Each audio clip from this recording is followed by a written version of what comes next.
Le but du chantier, c'était de rechemiser les pieux existants et de les conforter. On a 2 équipes de scaphandriers de 4 personnes, le plongeur secours et le COH. Ici, on est à 1 personne de plus pour aider. C'est un chantier mention classe A, donc il faut avoir des scaphandriers classés classe 2A.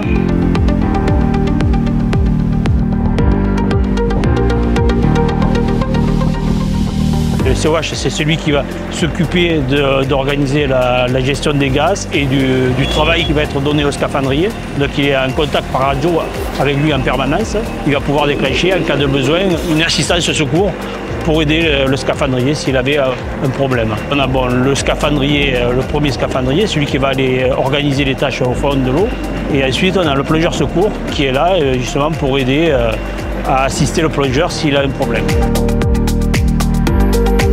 Tous les scaphandriers sont aptes à être COH, plongeur et plongeur secours. Donc chaque tour de plongée, on intervertit.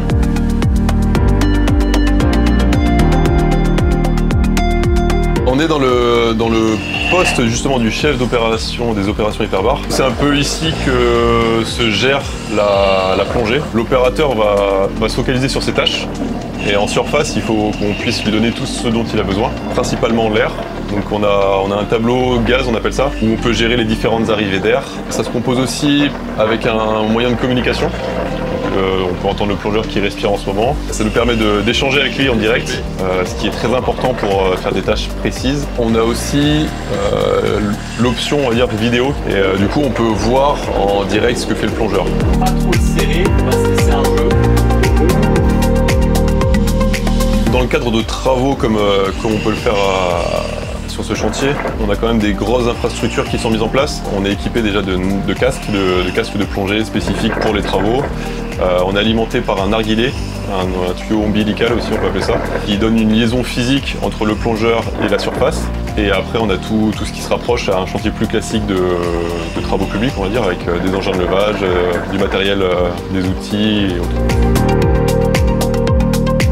La sécurité dans tout ce qui est travaux sous-marins, c'est assez particulier. C'est au final ce qui est central dans notre métier. On a systématiquement une bouteille dans le dos en sécurité. On est alimenté par au moins 3 sources différentes en surface. Si jamais on a une panne matérielle, on a toujours un plan B, voire un plan C. Et ça, c'est typique de notre métier. On est à Mayotte, on est dans un lagon. On a la chance d'avoir un chantier dans un cadre idyllique. On a une eau qui est chaude, qui peut être une contrainte dans le cas où le plongeur peut passer jusqu'à 3 heures dans l'eau. Nous avons beaucoup de chance. La clarté de l'eau se prête bien aux travaux que nous effectuons. La barrière de corail qui nous protège en permanence de la houle extérieure. Donc on a des conditions vraiment optimales pour pouvoir travailler, ce qui n'est pas toujours le cas sur des chantiers de barrages ou de lacs.